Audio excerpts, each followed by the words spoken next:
बेटी बेटों से कम नहीं। बेटी बचाओ, बेटी पढ़ाओ। एक गांव में रुपेश और सुमन पति पत्नी रहते थे। कुछ समय बाद उनका बच्चा होने वाला था। सुमन हॉस्पिटल में भर्ती थी। नर्स ने रुपेश को आकर खुशखबरी दी कि आपके जुड़वा बच्चे हुए हैं।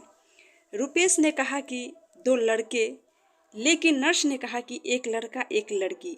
रुपेश लड़की नहीं चाहता था क्योंकि लड़की की शादी में होने वाले खर्चे से वो डरता था। 2-4 दिन के बाद रुपेश अपनी पत्नी और बच्चों के साथ अपने घर पर आ गया।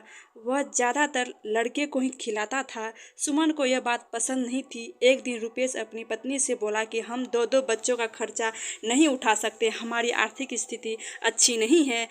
इसके अलावा लड़की की शादी में होने वाले खर्चे को भी हम नहीं उठा सकते, इसलिए हम लड़की को अपने मित्र को सौंप देते हैं जिसकी कोई संतान नहीं है। वो हमारी लड़की को हमसे अच्छे से पाले क्योंकि वो बहुत अमीर है। सुमन ने अपनी लड़की को देने से मना कर दिया, लेकिन रुपेश के कहने पर वह दुखी मन से अपनी लड़की को रुपेश के हाथ में सौंप दी और रुपेश ने अपने मित्र के बीवी के हाथ में अपनी बेटी को सौंप दिया और उनकी बीवी बहुत खुश हो गई। इसके बाद समय बीतता गया। रुपेश अपने लड़के को अच्छे से पाल रहा था और उसकी हर इच्छा को पूरा कर रहा था। लड़का जब 20 वर्ष का हुआ तो उसने रुपेश से बाइक दिलाने की जिद की। रुपेश ने अपनी बीवी के गहने बेचकर उसको बाइक दिला दी। कुछ समय बाद उसने अपने लड़के के लिए खेत बेचकर एक दुकान खुलवा दी जिससे वह कुछ कमाने लग गया। फिर कुछ समय बाद उसकी शादी भी करा दी गई। शादी के बाद रुपेश ने लड़के का व्यवहार बदल गया।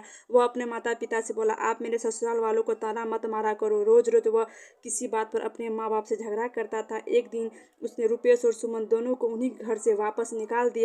बहुत समझाने पर वह नहीं माना। रुपेश और उनकी पत्नी एक मंदिर में गए। वहां पहुंचकर सुमन ने रुपेश को कहा कि मंदिर का प्रसाद खा लेते हैं। जब वह प्रसाद ले रहे थे तो वहां पर रुपेश के मित्र की पत्नी आ गई। उसने रुपेश को पहचान लिया। उसने अपनी उसी बेटी से रुपेश को मिलवाया। वह बताया कि यह वही है जिससे आप 25 साल पहले हमको सौंपा था।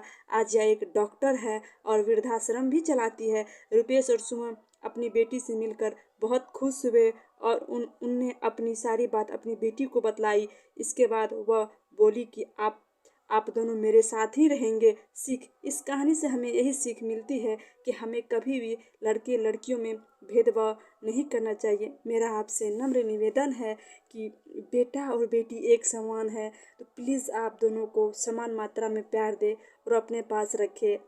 वो हम दोनों ज़रूरी है, लेकिन बेटी भी बहुत ज़रूरी है। वो हमारी आन बान शान है। तो आपसे मेरा हाथ जोड़ के निवेदन है कि बेटी को बहुत प्यार दे क्योंकि हमारी बेटी ही हमारी ताज होती है। सो मिलते हैं आपसे नेक्स्ट वीडियो में।